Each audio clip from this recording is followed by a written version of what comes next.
আগে মানুষ মেয়ে চয়েস করতে গিয়ে জিজ্ঞাসা করতো, মা তুমি কি কোরআন পড়ো, তুমি কি নামাজ পড়ো, তুমি কি পর্দা করো? আগে সূরা ফাতিহা শুনতে। এখন মেয়ে দেখতে গেলে ডিজিটাল পরিবর্তন হয়ে গেছে। এখন ডাইরেক্ট বলে, মা তুমি কি একটু নাচতে পারো? মানে মেয়ে খুঁজতেছে না, খুঁজতেছে মানে নাচতে পারে। এটা কথা বলে। এরপরে ডাইরেক্ট বলে, তুমি কি মা একটু গান গাইতেছ? মেয়ে গান শুরু করে। মানে এমন কায়দায় মেয়েরে দেখে, চুল কেমন, দাঁত কেমন, নাক কেমন, ঠোঁট কেমন, এমন দেখা দেখে মনে হয় কুরবানির গরু কিনবে।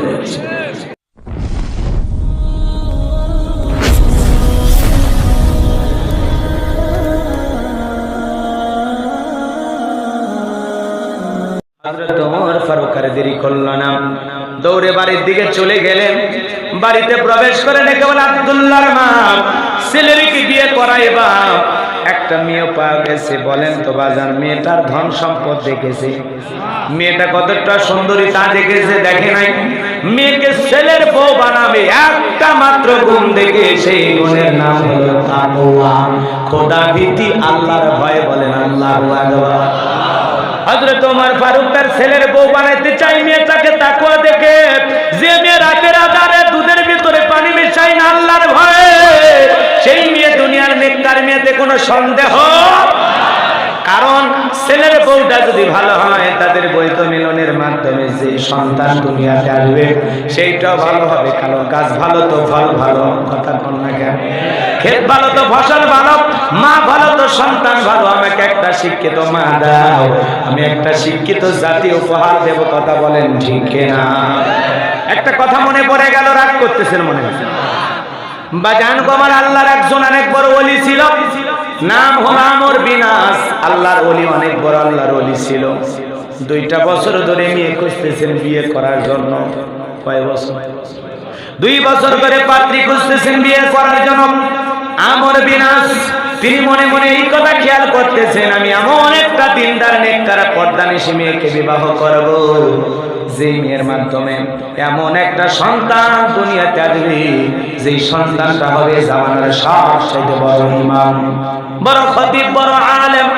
এই জন্য আমার একটা দিনদার নেককার স্ত্রী দরকার। নিজে বড় আল্লাহওয়ালা হতে পারি নাই, নিজে আলেম হতে পারি নাই, কিন্তু এমন একটা সন্তান আমার দরকার, যে সন্তান হবে জামানার বড় ইমাম। বলেন আল্লাহু আকবার। সেই স্বপ্ন নিয়ে খুঁজতেছেন কি? নেককার দিনদার আবেদা সালেহা নামাজি পর্দানিশী স্ত্রী।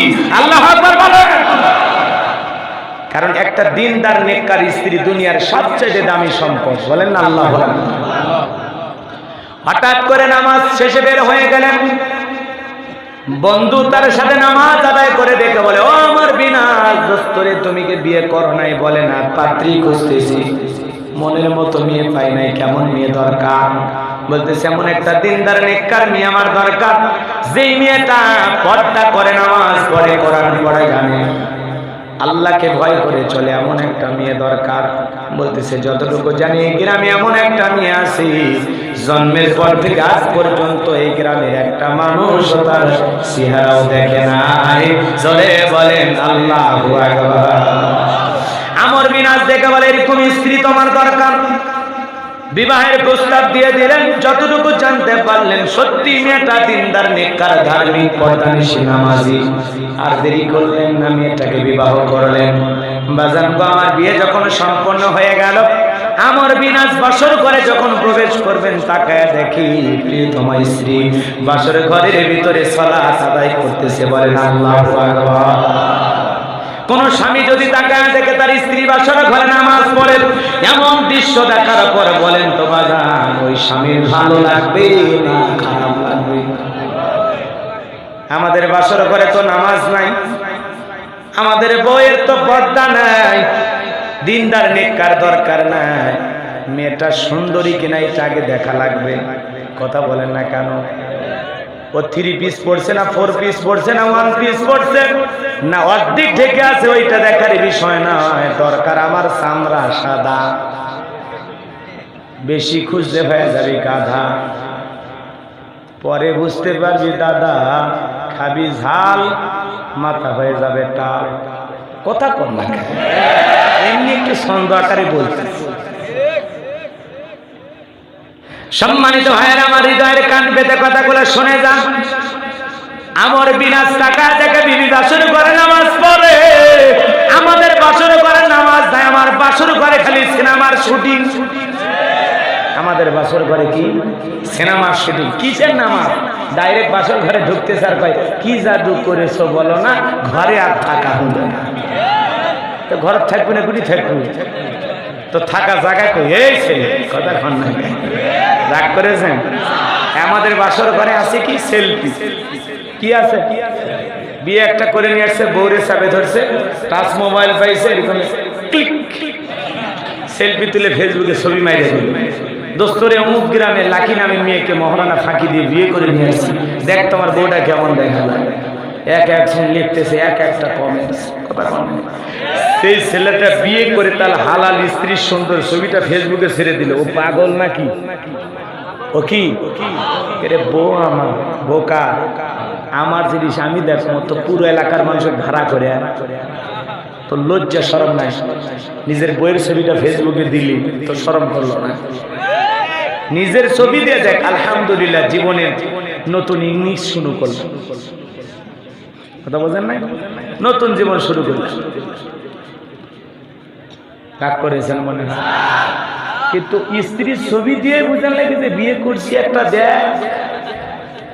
আল্লাহ আমাদের মাফ করে দিক, জোরে কোন যতগুলো যুবক বিয়ে করিস নাই তোদের পায়ে হাত দিয়ে অনুরোধ করে দিলাম, হালাল স্ত্রীর ছবি কোনোদিন ফেসবুক আইডিতে ছেড়ে দেবেন। মনে থাকবে তো ইনশাআল্লাহ, মনে থাকবে তো ইনশাআল্লাহ। আজকে বাসর ঘরে দেখেন কিসের নাম আছে, মালা বদল আছে, মালা বদল, ছেলে মেয়ের মালা দিচ্ছে, মেয়ে ছেলের আছে। আবার দেখবেন এরকম ক্যামেরা নেই যে বিয়ের বাড়ির ভিডিও করে আছে না, হ্যাঁ গোস্ত করতেছে ভিডিও, গরু চুরি করতেছে, মানে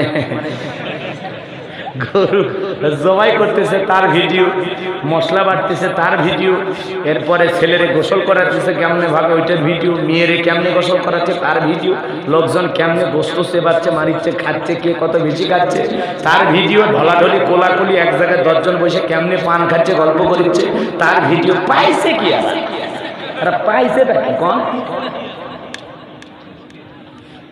আচ্ছা আপনারাই বলেন, এই যে ভিডিও করতেছেন কত সব? অনেক সব না? মানে এই এক ভিডিওতে একটা জান্নাত, তা কি করেন কেন? এগুলো করেন কেন? অপচয়, অপ্রয়োজনীয় ভিডিও আপনি কেন করেন? স্মৃতি হুজুর এটা করে রাখলে হায়াত মৌতের দুনিয়া, কে কখন মরে যা ভিডিও দেখা দেখে তখন মনে বুঝ দিবি, এই জন্য নাকি ভিডিও করে রাখতে। এটা একটা চিন্তা। রাগ করতেছে? আপনাদের এলাকায় এগুলো হয় নাকি? না না হয় না, আমি যতটুকু জানি সিরাজগঞ্জে এগুলো হয় না। এই জন্য যুবক তোমাদের কাছে অনুরোধ করে বলে যাই, খবরদার খবরদার এই ধরনের কাজের সাথে নিজেকে জড়িত করবা না। হালাল স্ত্রী কেমনে গোসল করে, কেমনে বিয়েতে কবুল বলে, এগুলোর ভিডিও কইরা তোমার কোনো লাভ আছে? জোরে বলেন লাভ আছে? মিষ্টি কেমনে খাওয়াচ্ছে, বউ কেমনে নামতেছে, তারপরে গাড়ির চাকার নিচে পানি কেমনে ঢেলে দিচ্ছে। হাই রে পাবলিক, কি বলবো দুঃখের কথা, আজও গেল না মনের ব্যথা। এখন উচিত কথা যদি কই, পিঠের ওপর দিয়ে যাবি মই, এ আনন্দে কিছু লোক কিনে খাবে বগুড়ার স্পেশাল দই। কথা বলেন না কেন? রাগ করতেছেন? আমার যুবক ভাইরা রে, এই জন্য বিয়ের বাড়ি আর বিয়ের বাড়ি নাই, মনে হয় সিনেমা হলের শুটিং চলতেছে। কথা ঠিক কিনা? আল্লাহ আমাদের হেদায়েত দান করুক, জোরে কোন আমিন। হযরত আমর বিন আস ঢাকা দেখেন প্রিয়তমা স্ত্রী সালাত আদায় করতেছে, দেখে দিলটা বড় খুশি হয়ে গেল। নামাজ শেষ হয়ে গেল, আমর বিন আস বাসর ঘরে প্রবেশ করলেন, প্রিয়তমা স্ত্রী সালাম দিলেন, নিজে সালামের উত্তর দিয়ে দিলেন। এইবার বাসর ঘরের খাটের উপরে যখন বৈশা পড়ছে, ঘোমটাটা খোলেন, স্ত্রী মুখের দিকে যখন একবার তাকাইছে, আর বাসর ঘরে থাকলেন না, সাথে সাথে বাসর ঘর থেকে বের হয়ে পড়লেন। স্ত্রী চিন্তা করলাম, আমি তোমার স্বামীর সাথে কোনো বেয়াদবি করি নাই, কোনো বাজে কথাও বলি নাই, কেন আমার স্বামী আমাকে রেখে বাসর ঘর থেকে বের হয়ে গেল? এই চিন্তা ভাবনা করেন বাগান গো আমার তাকায় দেখে স্বামী দরজার বাহিরে দাঁড়ায় আছে। কাছে আইসা বলে, শুনেছি আপনি আল্লাহর অনেক বড় ওলি, যদি সত্যি আল্লাহর ওলি হয়ে থাকেন, আজকে আমার পবিত্র বাসর রাত, এই বাসর রাত্রে যদি আপনি আমার হক না আদায় করেন, যত বড় আল্লাহর ওলি হন না কেন, কঠিন কিয়ামতের ময়দানে আল্লাহর কাঠগড়ায় আপনাকে দাঁড় করাবো। আপনি যত বড় আল্লাহর ওলি হন, আজকে যদি আমার হক না আদায় করে, আমি আল্লাহর দরবারে আপনাকে আসামি বানাবো। আল্লাহওয়ালা ব্যক্তি এমনি আল্লাহরে ভয় পায়। কিয়ামতের কথা বলেছে, আর দেরি করলেন না, স্ত্রীর হাত ধরে বাসর ঘরে ঢুকলেন। দুজনের মধ্যে ভালোবাসা বিনিময় হয়ে গেল। সকাল হওয়া মাত্রই সেই যে চলে গেল, আর স্ত্রীর খবর নিল না। এইভাবে 25টা বছর কেটে গেল। কয় বছর? 25 বছর ধরে বিবির কাছে আসলেন না, স্ত্রীর খবর আর নিলেন না।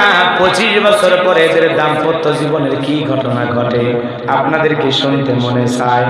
কারা কারা শুনবেন দুহাত তুলে একবার তাকবীর দেন, লিল্লাহি তাকবীর। হাত নামান বাজান গো আমার। হযরত ওমর ফারুক থেকে বলে, ও বিবি, যদি ছেলের বউ বানাইতে চাও, এমন একটা দিনদার নেককার মেয়ে পাওয়া গেছে যারা আমার ছেলের বউ বানাইতে চায়। বলেন তো বাজান, ছেলের বউ যখন চয়েস করবেন, নামাজি দিনদার নেককার দেখে বিবাহ করার দরকার আছে না? কিন্তু এখন ছেলের বউ চয়েস করে রাস্তাঘাটে দেখে। মেয়েটা কলেজে যাচ্ছে, মাথার চুল ছেড়ে দিয়ে ওর বাবার দিকে পছন্দ হয়েছে, ও ওইরকম মেয়ের সাথে বিবাহ করেছে। একটা মেয়ে বেপরদায় রাস্তা দিয়ে হেঁটে যাচ্ছে, ওই মেয়েকে দেখে পছন্দ করে ছেলের বউ বানায় নিয়ে আসলে বলেন তো ওই মেয়ে কোনোদিন শ্বশুর শাশুড়ি খেদমত করবে? ওই মেয়ে রান্না করে কোনোদিন শ্বশুর শাশুড়ির সামনে ভাত খেতে বাড়াইয়া দেবে? মেয়ে দরকার। আগে মানুষ মেয়ে চয়েস করতে গিয়ে জিজ্ঞাসা করতো, মা তুমি কি কোরআন পড়ো, তুমি কি নামাজ পড়ো, তুমি কি পর্দা করো? আগে সূরা ফাতিহা শুনতে। এখন মেয়ে দেখতে গেলে ডিজিটাল পরিবর্তন হয়ে গেছে। এখন ডাইরেক্ট বলে, মা তুমি কি একটু নাচতে পারো? মানে মেয়ে খুঁজতেছে না, খুঁজতেছে মানে নাচলে মানে।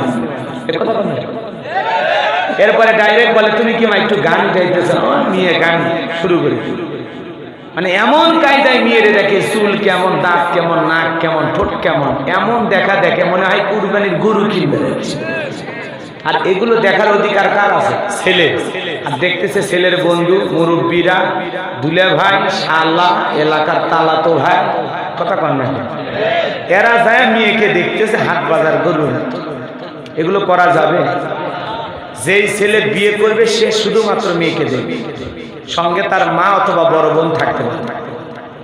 আর আমরা যে কায়দায় পাত্রী দেখতে যাই, বাপরে বাপ, একটা মেয়েকে অসম্মান করতে যেভাবে দেখা দরকার, মা চুলটা দেখে তো আছে না? কারণ একটা মানুষকে অসম্মান করা যাবে? চুল দেখে, দাঁত দেখে, ঠোঁট দেখে, হাঁটও তো দেখি, আছে না? আছে না? আপনারা কি শুরু করছি? একটু আলেম ওলামার কাছে জিজ্ঞাসা করবেন কোন তরিকায় মেয়ে দেখা লাগে, মেয়ে দেখার সহি তরিকা কি? আমার ছেলেকে আমি বিয়ে করাবো, কিন্তু এই মেয়েটা যে চয়েস করবো, সেই মেয়েটা চয়েস করতে গেলে মেয়ের কয়টা গুণাবলী থাকা লাগবে, আর মেয়েটাকে দেখার পদ্ধতিটা জানার দরকার আছে না? আজকে মুসলমান এগুলো চিন্তাও করে।